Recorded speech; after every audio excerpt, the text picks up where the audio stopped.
Jump off that exhausting hamster wheel and into balanced living with Dr. Marissa. Promise you joy in the mystery. Dr. Marissa, also known as the Asian Oprah. Her mission, to be a beneficial presence on the planet. Her purpose, to be your personal advocate to live, laugh, love, learn. Her life motto, don't die wondering. Take back your life with Dr. Marissa Pay.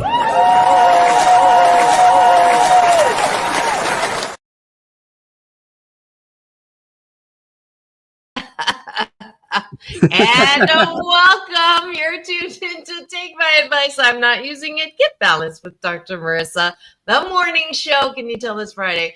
And we're here. Just delighted to have you on. This is a show about hope and happiness called Take My Advice. I'm not using it. Get balanced with Dr. Marissa.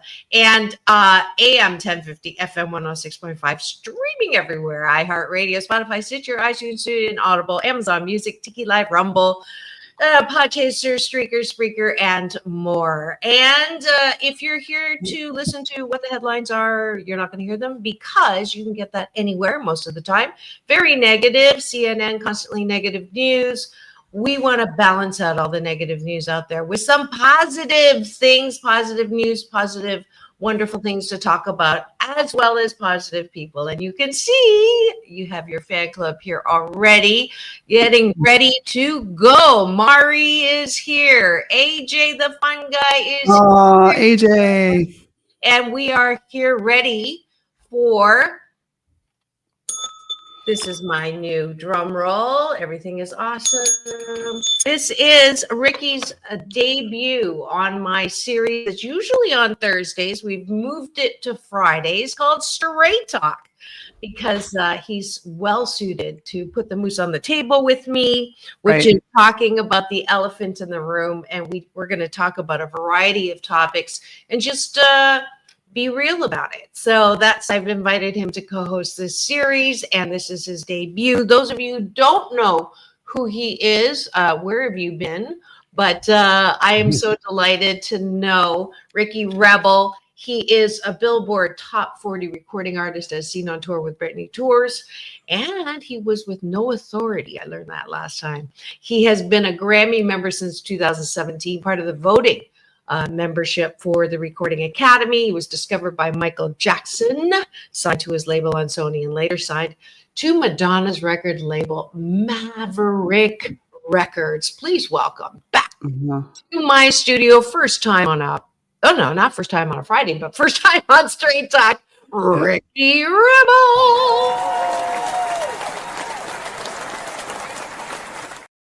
Good morning, Dr. Marissa. Thank you so much for having me on Straight Talk, which is ironic because I am 2% straight. Oh, that was a good one. Do I dare ask what the 2% is? It is Friday. You can use your imagination. I am, and it's not, you don't want to go there. So I'm so happy that we have like a full cashew gallery going on. We've got Mari, I mentioned earlier, AJ, and Save Robbie. That's a new name that I don't think he's very cool. Very cool. Very cool. So welcome to the studio. Welcome to the show. Those of you, AJ should know already that he's going to start this morning with breakfast with us. I like to do breakfast with my hosts and my guests, which is taking a bite of my gratitude sandwich. Top of the bun is things that you're grateful for outside of yourself. Bottom of the bun, because I like it on the bottom. I'm not sure if that's the 2% you were talking about, but the bottom of the bun is gratitude turned inward. So what do you like about yourself?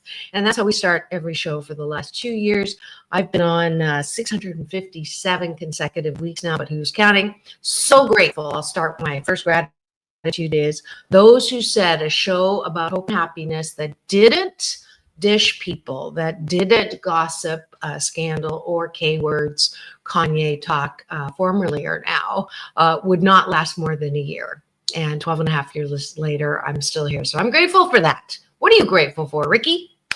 I'm grateful to have you as my friend and to be on the show with you. I think that's two. Yes, that is too. I've got a gratitude from AJ. Grateful to be alive. Grateful for Ricky Rebel, and of course my cat Dusty. So there's Oh, 3 more. I guess I didn't make that list, huh, AJ? One of these days. I am grateful for.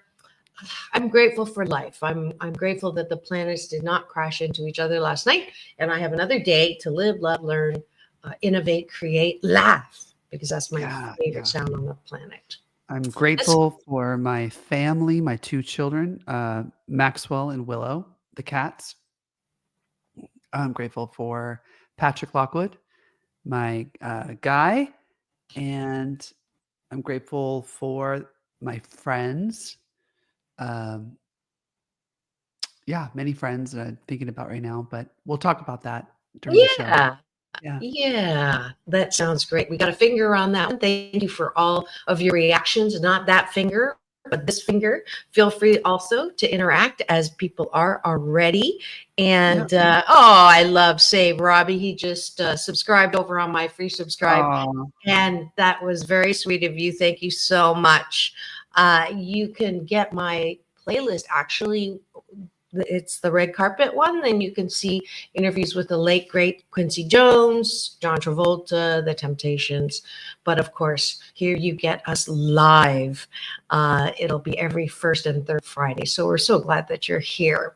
Let's go to the bottom of the bun, which is not as easy. And when I first got to connect with Ricky in a really traumatic way, it's proof that everything happens for a reason. And as negative as that whole interaction was with somebody else that we had in common, what came out of it was so incredibly beautiful. And I love knowing, even though we live far away and even though our schedules are crazy, that I get to see you on a regular basis because of this show. And I'm so grateful and appreciative that Ricky has. I've had front row seats to watch him own his fabulousness. And when I first asked him to identify what he liked about himself, wow, we should go back to that episode, because you did not like that at all. Yeah. And now you're getting better at it. I wouldn't say, I think you still have some hesitation. The perfectionist doesn't want to say that they're good at something in case they, fall on their face or something like that.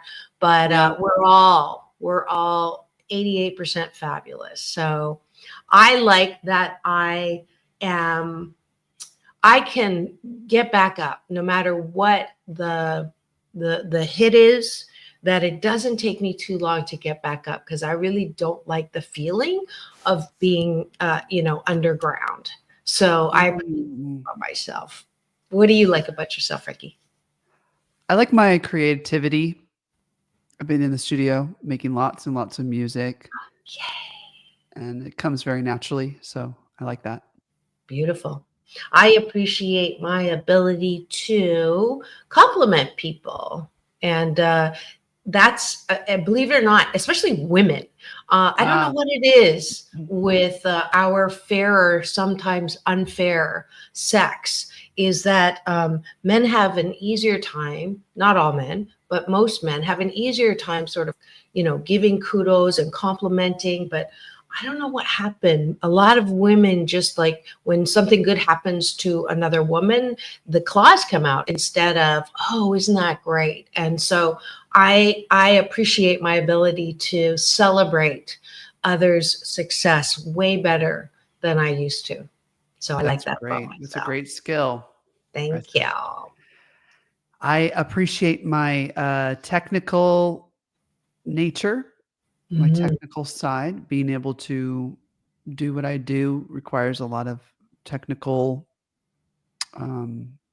prowess. That's a good word. I haven't used that word in ages. I love it. I love prowess. Yes, technical prowess. Yes, you definitely have better than I, but I will credit myself that I have more than people in my generation. Yeah, you're on it. You're on it. So I'll do that. But let's see. Any more? Oh, good. AJ has an appreciation for himself. He likes that he doesn't give up on himself and his long-term memory and being able to cook. What's your best dish, AJ? I'll expect to see that in the mail if it's possible. No, that's great. I also have really fabulous memory, but my recall sucks. So. We are the same. Yeah. You know who we are? We're like the fish in Finding Nemo, where she loses the memory really quickly. Yeah. Squirrel. Like, squirrel. All right, and that is it for breakfast. Thanks for joining us. I promise that if you make this good life habit, the appreciations before you go to bed, instead of thinking about who done you wrong or what you didn't do right, if you do and model what you just heard from Ricky and I and AJ's assist on the chat, he's the captain of my cashew gallery today in the chat. Then I promise you'll sandwich your day in the most positive way. It does take a little effort in the morning. Instead of pulling this guy up and doing this, which is MS scrolling, meaningless scrolling, to actually stop and take a bite of the gratitude sandwich. You can do it with or without me on the show. I promise that if you do it for 28 consecutive days, it's the cheapest way to feel better about your life. Thanks for joining us for breakfast. Where's that? There we go.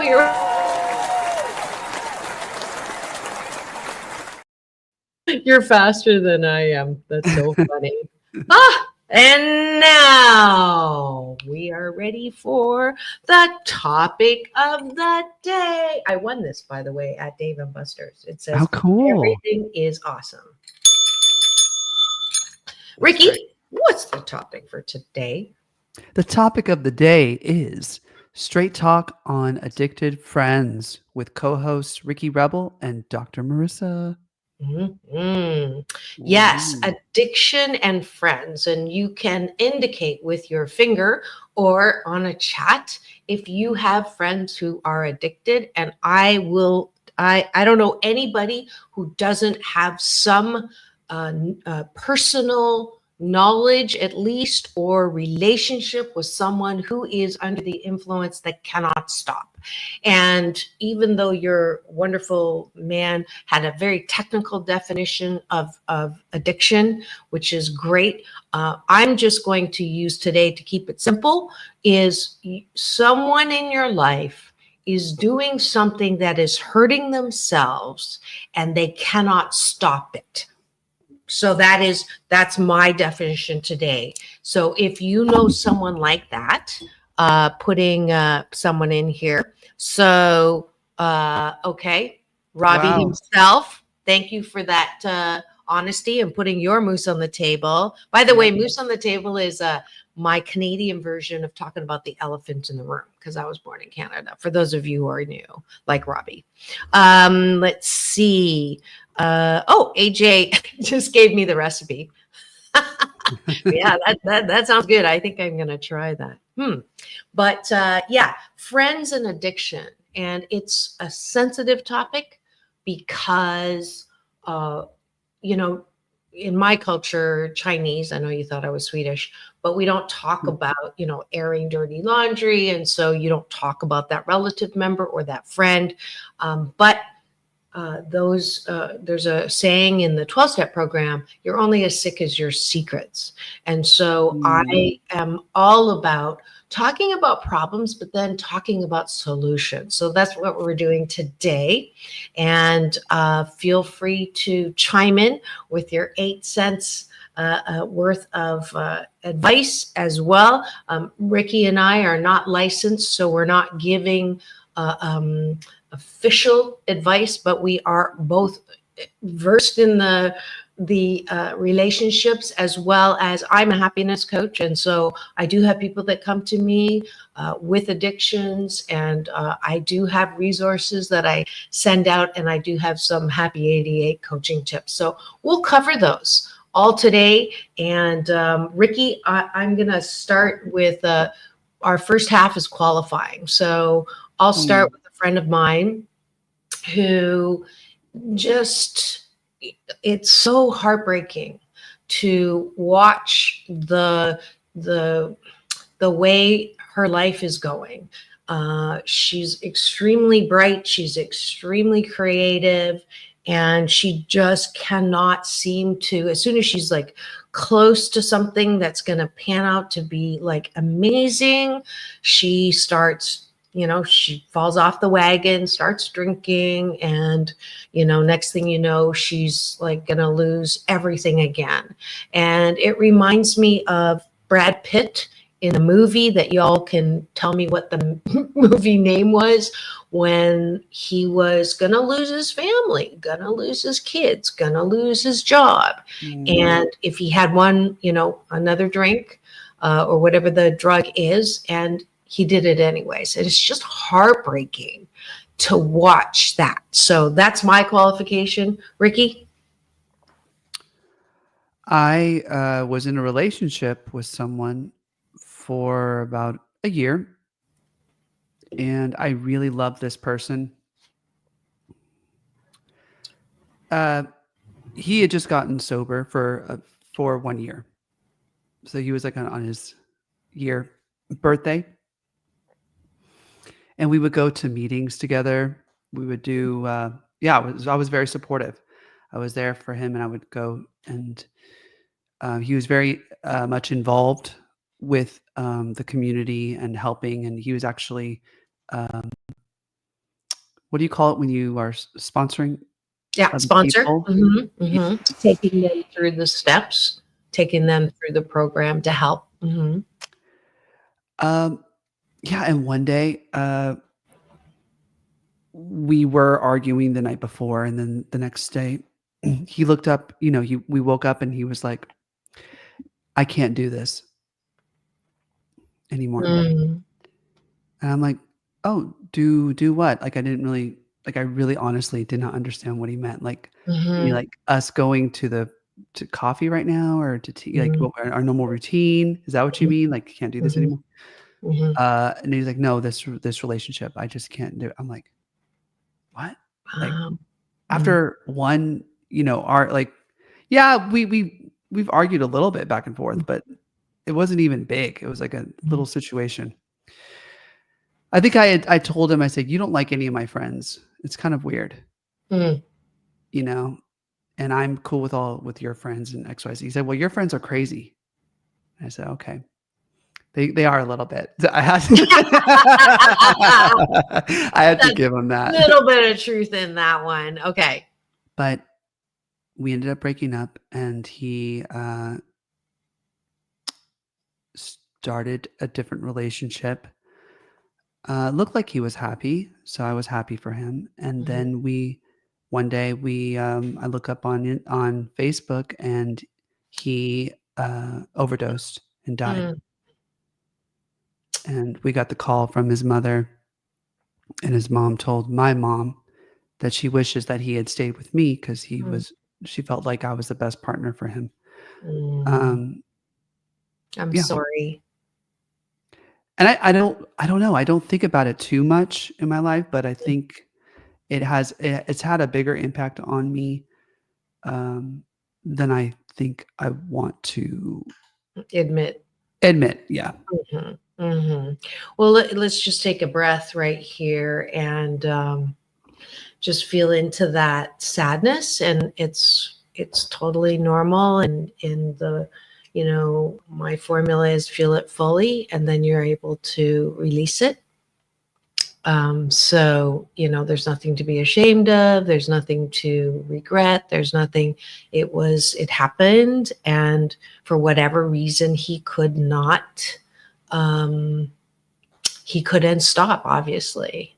Right. And this is not, this is a very common, unfortunately, story. Yeah. It's happens all the time. We have one here from Sharon. Thank you so much for sharing.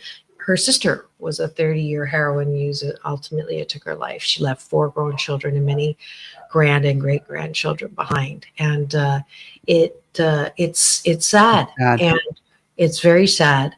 And taking a deep breath now and releasing it. to all of your friends' family, and as well as Sharon's family and kids and grandkids and great grandkids of her sister. May they find comfort always and peace in thinking back. And the tool that I would use, even though we're not in the second half of the show, for this is you remember your friend whole. So instead of thinking about him and remembering him as overdosing, and dying, there's a lot other things that you could remember about him. Oh, and yeah. That's the tool that I use to sort of feel it fully. And then I can think and share stories like what's the funniest or, memorable, positive story that you can share about your friend. Yeah. Many stories. Many. Give me one, just a quick one. No, it's too naughty. We can't do it on the show. Thank you, Ricky, for saving me from too many good memories on Friday. Yeah, good memories. Very much. You still owe me a shopping trip for that one edit, by the way. Now that I remember. You got me blushing again. Look at me. You're turning. Oh my goodness! You're like the color of your shirt. I know. Only you can make me do this. I love it. I love it. I love you. I love you too. All right. So, see, that is life. It is sad, but we don't have to spiral down there. This is, it's one of those, the worst thing that I think that people can do around this situation is ask the question why, and or blame themselves for why they can't help them stop, or why you can't make a difference to, why couldn't you have stayed with him? Why couldn't you have been a stronger influence? And those are meaningless questions. It's a BS belief system that keeps you in the negative place that you don't even need to be. And so I'm speaking to Sharon right now. I'm not suggesting that you are feeling any kind of, guilt or whatever, but if you are, this is the day that you don't feel that, because everybody is the main actor in their own story, in their own movie, in their own show in life. And their choices are their choices. We don't like their choices. And then it's up to us how we respond with them. And so that's what we're going to talk about in the second half of the show. But anyone else? Let's see. Robbie, I find alcohol to be my gateway, so I have to avoid it altogether. Okay, great. Yeah. It's I think alcohol. I've heard this. Alcohol. We all have some level of addiction to something. Let's put the moose on the table, right? Yeah. Because we're all trying to avoid life in different ways. The hard parts of life in different ways. The existential dread of being on the planet, like, whoa, we're gonna die. These thoughts are very extreme. So we all find ways of avoiding. Yeah, and when you're uncomfortable, nobody wants to be uncomfortable, right? It's not the best feeling in the world. So if you can do something to make that discomfort go away, I'm all for it. But if there are consequences to that thing that you're using to numb, that's what we're talking about. And you can't stop. And you can't stop. Yeah. That's if you're interested in this topic, go back into my podcast shows and just put in Dr. Marissa and Dr. Patrick Lockwood, because he's done 2 interviews with me, and I've never heard it as clear as from him on how you define addiction and how you define if someone is truly addicted. I think it's an overused term. I've learned from him, overuse versus heavy, all of those things. So it's important. But at the same time, it's also important to take care of you in these kinds of situations and not lose yourself in, in the horrible feelings you may be having about people who are addicted. We have to take a quick break for news, weather. I know, right? And traffic here on my NBC News Radio, KCAA. But please don't go away. I'm so delighted. We have a lot of people in the Cashew Gallery, with a lot of active people, a lot of fingers being given, not the one in the middle, but this one. So I would love it if you stayed, and we'll be back. Chuck Woolery, the late great Chuck Woolery, used to say we'll be back in 2 and 2, but you're on my show, so it's peace in and peace out. Don't go away. We'll be right back with Straight Talk with Dr. Marissa and Ricky Rebel. Don't go away.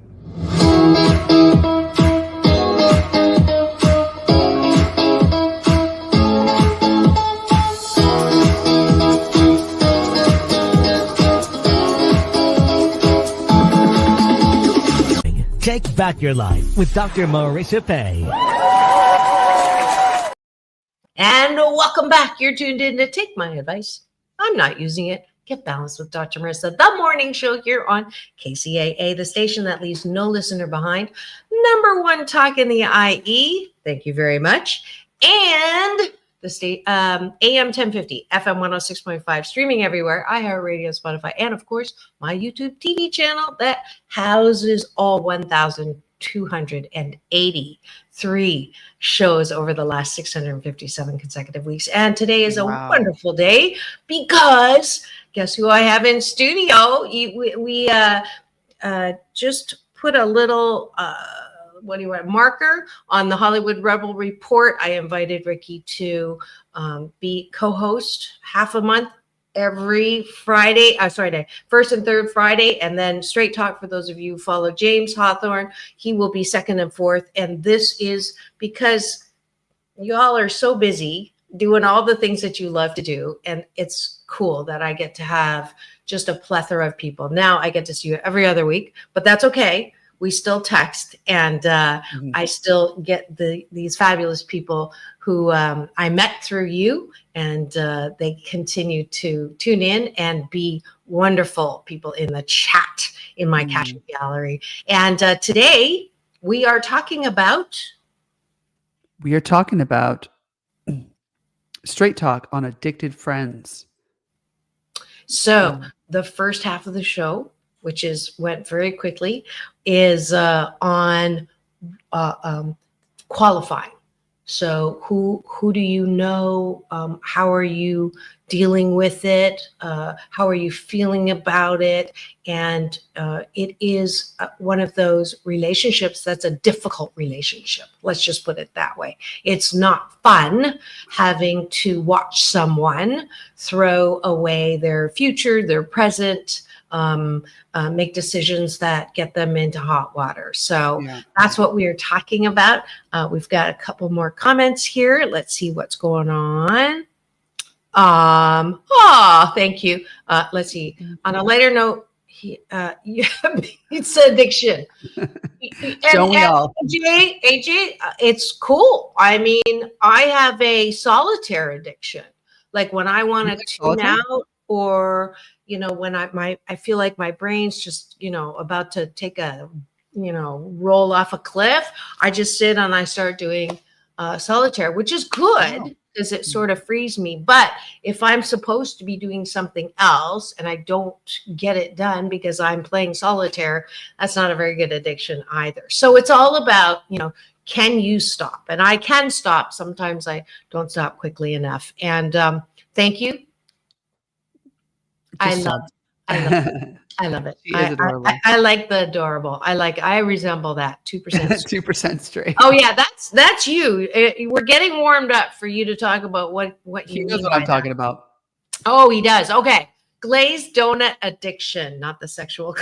Wait, what is this? Never mind. I don't want to know. You are so gullible. I love. What is innocent? That's what it is. I am very innocent. There's a lot of things, and I know all these references. Like, I got in trouble. I had when I was on once a week. I would do sexual healing with Dr. Marissa every last week of the month because I wanted to talk about pleasure, because for many women, that is not something it wasn't easy to talk about. It's not easy to ask for pleasure. That's my, I'm working on it. I know it seems so weird because I seem to I'm be the pretty master. direct on everything else. But honestly, talk about addiction. I'm the master. Yeah. Are you? Subject. Okay, I need lessons. Or that, whatever world it is. Yeah. But but I had this guy on and I got in trouble because he was a filmmaker on a sexual addiction film. Oh, okay.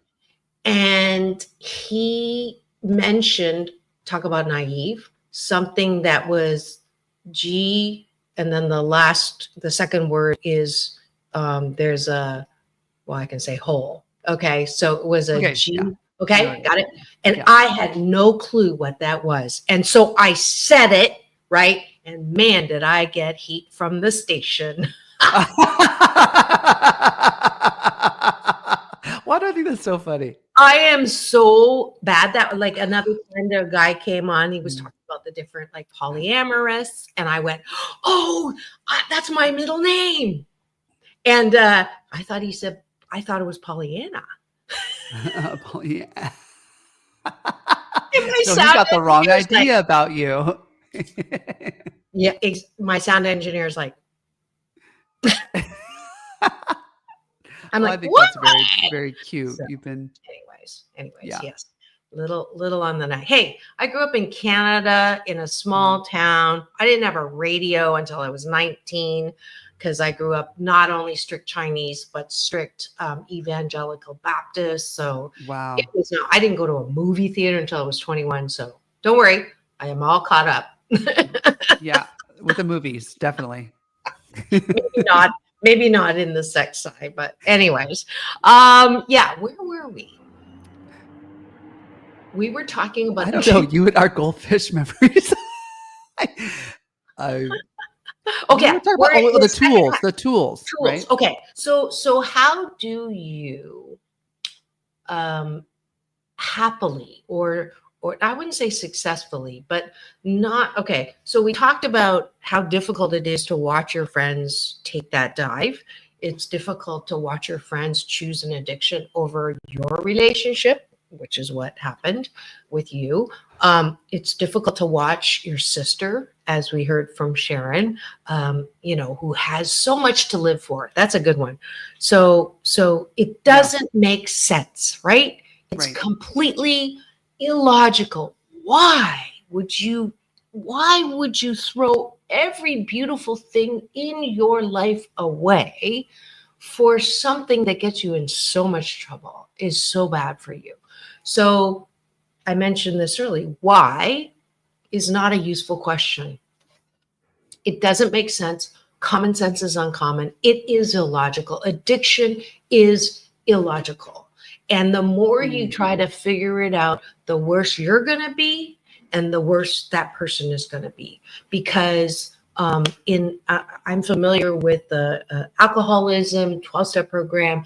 There's the compulsion to drink is the allergy. So once you get alcohol in your system, no amount of common sense, no amount of emotional appeal, or if you loved me, you would stop. Like that's not going to work because it's just a craving, like pregnant women and pickles. If they have to have whatever it is, there's something in your body that will not stop the obsession until you have it. And then the more you have it, the more you need it, the more you want it. And it's just this horrible, out of control, inexplicable, illogical. So don't try to make sense of it. That's my advice to people who come to me with loved ones who they really want to help. And the best thing you can do is, as horrible as it sounds, is to I had a leave word. them alone. I Now, say that's walk like away. really, yeah. Well, sometimes it's not possible to walk away. Like if you're married to them and you Mhm. don't want to walk away from the marriage because you've got kids, Al-Anon is a great program. That's a 12-step program that Mhm. teaches you how to, live a happy life even when your partner is. That's not saying you have to stay. Some people leave, but it's a great program. So that's a free resource in case you've never heard of it. Some people have never heard of it, and it's a good program. I've known a lot of people who have a happy 80% of the time marriage, and their person is an addict, and it's helped that person be in recovery. So, but every case is different. Go ahead. Right. What sucks is a lot of my friends are addicts or are recovering addicts, because they tend to be creative. They tend to be like brilliant in different ways. And I don't understand. Like, it's like we're like a moth to a flame with each other, both of us. I think they see. Patrick described it to me, and I know I can't believe I'm going to talk about this live on the air, but the desperation in me honors the desperation in you, or you know what I'm saying, the sadness or whatever. I guess no, the word is trauma. The trauma in me Honors the trauma, honors the trauma in you, or is attracted to right? Or trauma is like. And I have the best relationships with people who, well, not the best relationships. I must say, they have some of them passionate their way, relationships, intense passionate, relationships. intense. Yeah, the kind of like. I mean, let's face it. That's the kind of relationships I like. Yeah. I don't And like superficial, right. Boring. boring. Right, Yeah. and they tend to be very colorful. Yeah. I can't name names, but Yeah. everybody listening, they're like, yeah, he's talking about me. Well, it is, one of My those. friends. Yeah, maybe not the most healthy way to feel alive, but some people, I am drama, therefore I am. And I hear and see that a lot. And again, it's all about balance. I believe that you have to, like, I'll do my little lesson on emotions. People used to say, I just want to be even keel. And I say, don't be even keel. Because if you're walking around, I'm okay, I'm okay, I'm okay, you're not allowing yourself the beautiful range of emotions that come with you being alive. So if you're not allowing yourself to have a little bit of piss offedness and you bring it up, I'm okay, right? I'm fine. Then you also close out the top, which is exhilaration, ecstasy, those are higher range emotions. You can only have higher range if you allow yourself to feel despair every once in a while, to feel sadness and depression every once in a while. Just don't get stuck down there, right? And then the balance too is you don't want to go, there's a term for that. We don't want that either, right? That's exhausting. Bipolar. Right. I call it, I'm a piece of shiitake. I feel so horrible about myself. I'm a piece of shiitake, no matter how many compliments I get. And then I turn around and judge you, and I'm a hot shiitake. Hot shiitake. Yeah, right. It's a piece of shiitake, hot shiitake, piece of shiitake. And it's exhausting to live in That's that. very Leo of you, I think. Yeah. So we're not talking even kill. There's a balance, right? Feel the sadness and then feel the wonderfulness. Feel the pleasure. Feel the delight. I live on delight. I'm addicted to delight. That you love delight. First time of something. Yeah. Being surprised, synchronicity, what are the chances of that? I just love that. And I get that every day because I allow myself, when I'm not feeling good, I really don't feel good. and I try to be alone because I don't want to apologize. I hate apologizing. So Yeah. but anyways, let's go to the chat. Let me see. Leo, welcome, Leo. Ooh. Good question. 1890, Leo Tolstoy wrote, "Why do men stupefy themselves?" Yeah. Steve, save, Robbie. I feel that most parts of social media is an addiction in itself that can be disrupted. Absolutely, if we allow the toxic parts to consume us. You know, it's a time waster. Social media, I'm a giver. I post and that's it. You know, I'll like, Ricky's posts when they are not political. And I've been very good. You know, I have been. You should see my love stuff. you. I've I been love really you. I anti. see. Yeah. And Yeah. I, but yeah, it's Anti-political. social media itself brings out the worst in you if you're criticizing and get it into like massive social fights, which is kind of ridiculous. Let's see. Point them in the right People can direction. be addicted to that drama. Exactly. And I tell my clients all the time, they come to me for time management, and I'll say, how much time do you spend doing this? Or how much time do you spend with your friend who's an addict trying to talk them into sobriety of whatever kind it is? And an hour a day. And it's like, you have an hour, stop doing that. Has that helped? No. Right? So there's another happy 88 tip. Point them in the right direction, but cannot force an addict. They have to figure it out or hit what they think is rock bottom. Absolutely. Met. Welcome. Met I love new names. Great comment. Thank you, Met. Yes. We've got another Antonio. Hi, Ricky. Oh, hello. Argentina. Wow. Yeah. That's so cool. I love international. All right. Let's Antonio. see. No better liar or manipulator than an addict. Yeah. It's for crazy. sure. Yeah. It's been hard sometimes when, I think back, it's like they'll tell me a story. Someone told me a story and I'm like, okay, I get it. But I can't believe the whole story because I got to get all the information. Right. Mm-hmm. Absolutely. As a master manipulators, and honestly, it's part of that. They hone that muscle because they've got to hide what they're doing in order to, so you get good at anything you focus on, right? The more you do it. And there's a difference between someone needing support and someone sucking your energy. I'm a Gemini, so my energy is sacred to me.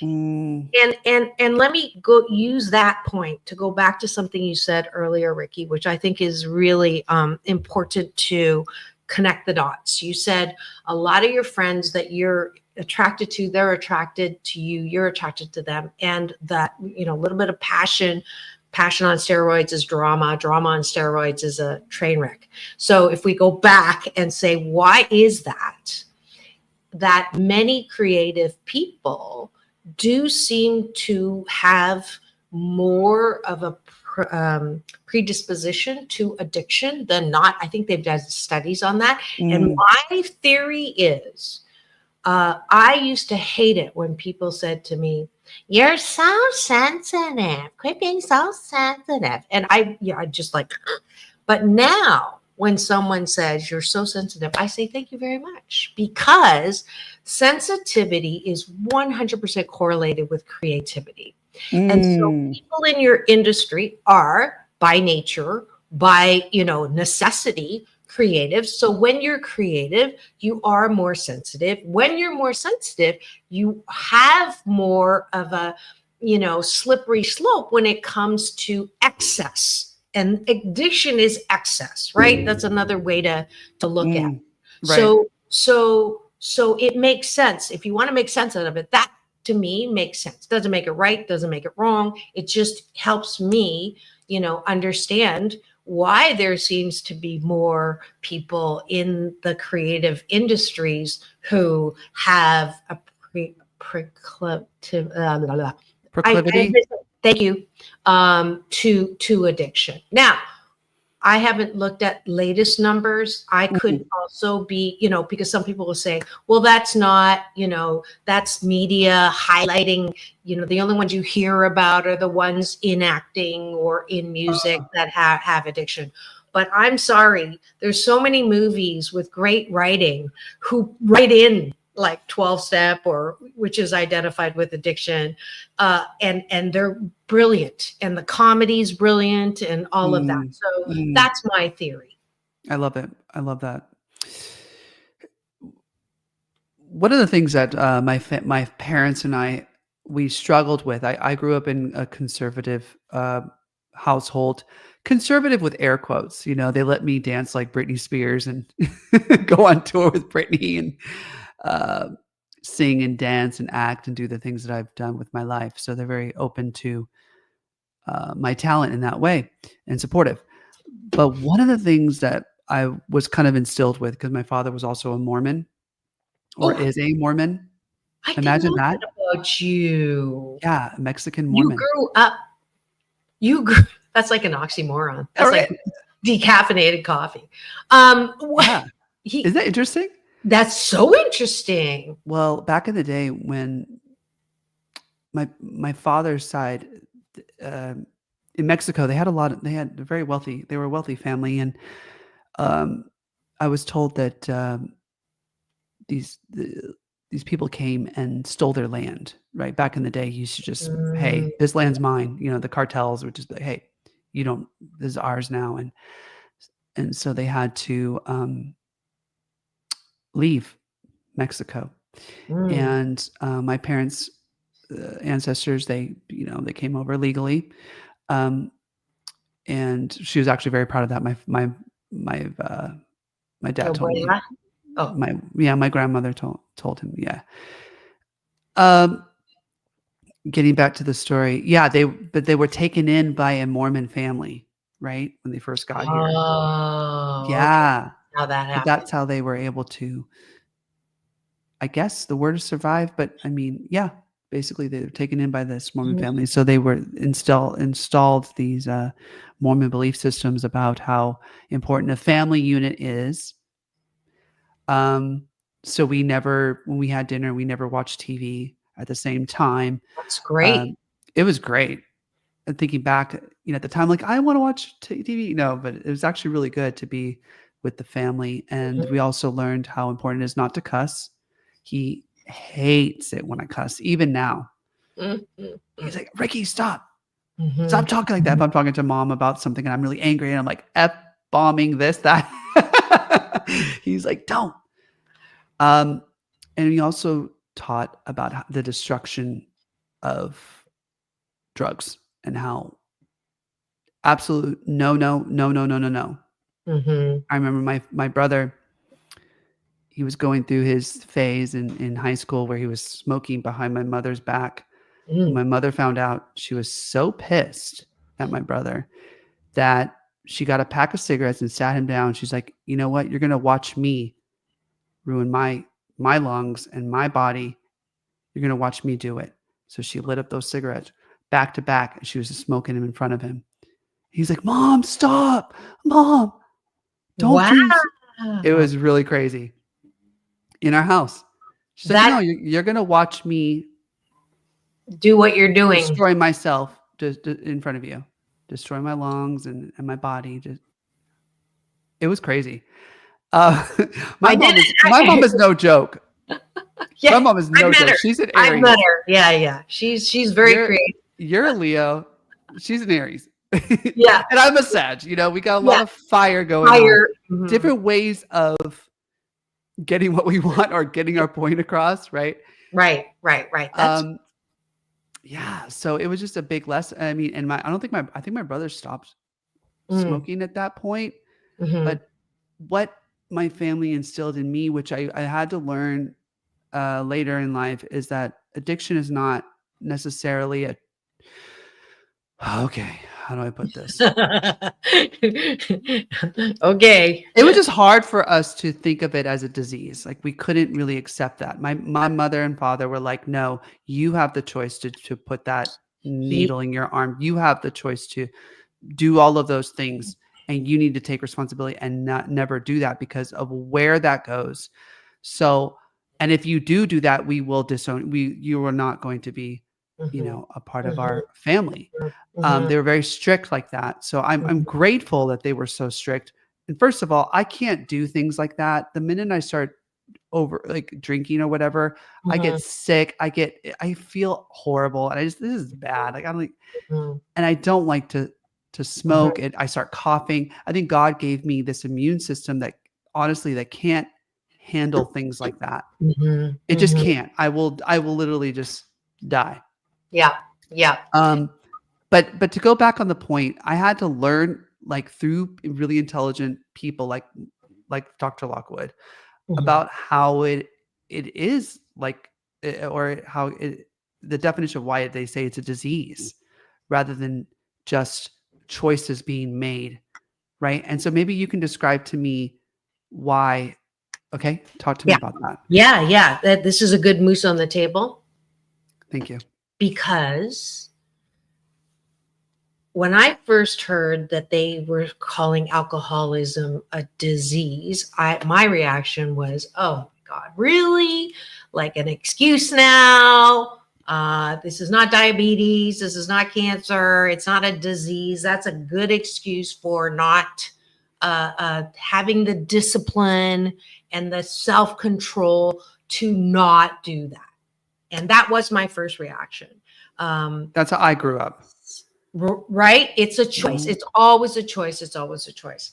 And then what I've realized is the disease part of it is that phenomena of craving, that in people who are alcoholics and not just heavy drinkers, the first drink is not the issue.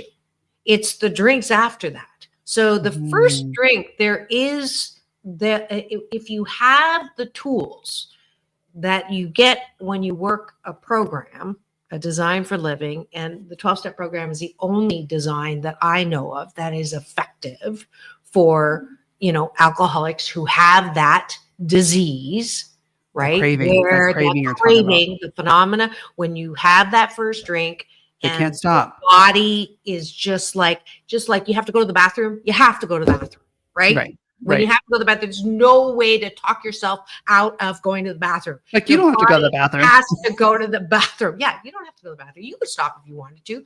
No, or breathing. At some point, you have to breathe, right? Your body will not allow you not to breathe.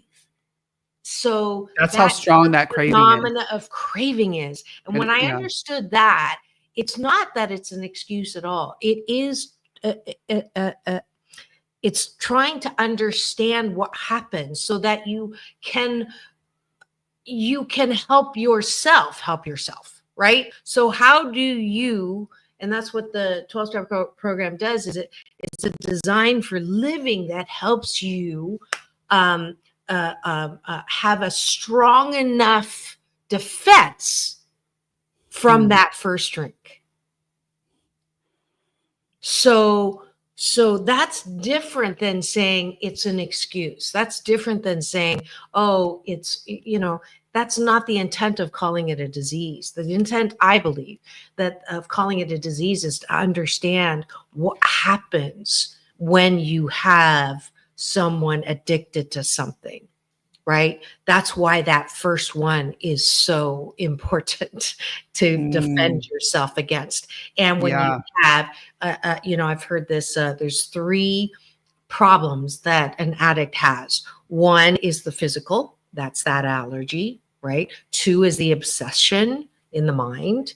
And 3 is no connection with something outside of yourselves. So if you think you're God, if you think you got this, if you think that, everybody else should be, catering to you because you're in control of your life and there is nothing out there, then you're in trouble. So the third part is that spiritual component, which allows you, frankly, it's the ability to take a load off, because if you're constantly thinking that, it's totally up to you and you can't do it and you keep breaking the promise to yourself to stop whatever it is, you're in trouble.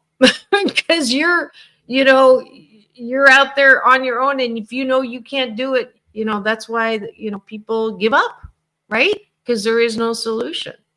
Right. The good news is there is a solution. So that's the kind of help that is there. Save Robbie, talked about. It's a little bit of tough love.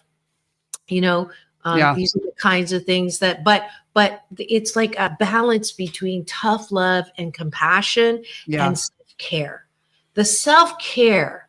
And let me also, there's a term called emotional sobriety. You can have physical sobriety, but if you're still the same wacko person that you were, it's almost like you're better off if you're drinking because you're not so wacko, you're a little numbed out. But if you don't have emotional sobriety and you're dry, that's a formula for Chaos. yeah, worse than that. I would use some words that your father wouldn't like, but it's so important to and here's, if you're an addict, I'm sure, Save Robbie, you already know this stuff, but my coaching for people who have addiction and in recovery is, how do you soothe yourself so you're not so apt to reach out for something to soothe you? So this is for everybody. You don't have to be an addict. That's connected to what we said earlier. Everybody has something that's maybe not the best thing to do when you're not feeling comfortable, but you're doing it. It has consequences: food, shopping, gambling, relationships, sex, all of the above. So I'm less likely to reach for something that's not good for me if I have a way to calm myself down when I'm not feeling good, when something ticks me off, when someone ticks me off. And you and I are in the public. Someone's going to say, thank goodness I don't get negative comments a lot. But yeah, probably I don't want to say in case it gets worse, but like maybe twice a year, someone will say something hurtful. Right. And in that moment, I'm all like, how dare you? If I look like you, I'd be miserable too. If you think you can do better doing a show, you go do it. Don't criticize me if you don't do. And then I, you want to work go myself there, right? Yeah. And then the next thing I know, I'm in the fridge, or the next thing I know, I'm, doing something I shouldn't be doing. Right. Yeah. Something that's not good for me. Right. So if I have tools in place, like whenever I start feeling like I'm getting upset or I'm feeling alone and lonely, what's that? HALT, hungry, angry, lonely, tired. I stop. I do my 3-breath technology. First breath in. You guys can do this right now. And release, soft shoulders, soft elbows, soft knees, activating the body. Another deep breath in through the nose and releasing all the stories and the drama, activating the mind. Third breath in, connecting with me through chi, eternal energy, feeling that spirit, feeling the comfort in the warmth, remembering how beautiful it is out there, and not every drop of water is different. Every leaf of on a tree is different. Every grain of sand is different on the beach. We're all one of a kind, wonderful. We are all precious children in this friendly universe. There's always something good going on. Everybody isn't perfect all the time. They're not in it. Hurt people. It's not that big of a deal. This too shall pass. I've got a whole litany. Wow. You're on it. That just settle me in. And once it settles me in, I turn and focus on something that's good. I have hobbies. My daughter just bought me a digital piano again. I had a grand. I had to get rid of it to go to this high rise, but I have a little piano that she got me for Christmas. And I'll go to the piano and I'll just sit and I'll soothe myself with that. You go to the studio and soothe yourself with writing music. You go save, who's the cook? AJ. AJ goes to the kitchen and makes his crock pot. We all have something we can do instead of picking up whatever it is. That's a discipline. That takes practice. That takes doing it over and over again. Beautiful. Perfect. Oh, I love you too. I think I'm going to give Love you. myself a little love on that.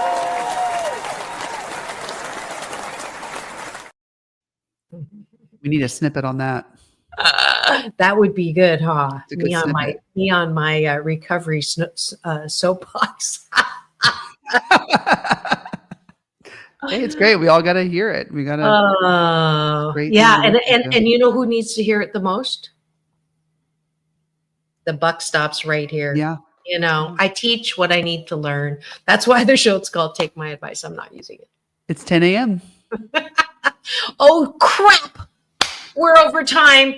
It's all about balance. Peace in, peace out. World peace through inner peace. Thank you so much for joining us. Ricky, Thank take you. us out. Hey, everyone. We had a great show today. If you want to follow me, you could follow me at Ricky Rebel Rocks on all of my social media platforms, or go to rickyrebelrocks.com and check out my new song, Don't Give Up on Me, the Luis Vasquez remix. Thank you so much for having me, Dr. Marissa, on Straight Talk on Addicted Friends. I really appreciate it. Thank you. Absolutely. I'm Doc Balance on Instagram, Dr. Marissa everywhere else. Just use my assistant Google, look up Asian Oprah. We'll see you next in 2 Fridays, or I'll see you Monday. Now go and have the best weekend ever. Yeah.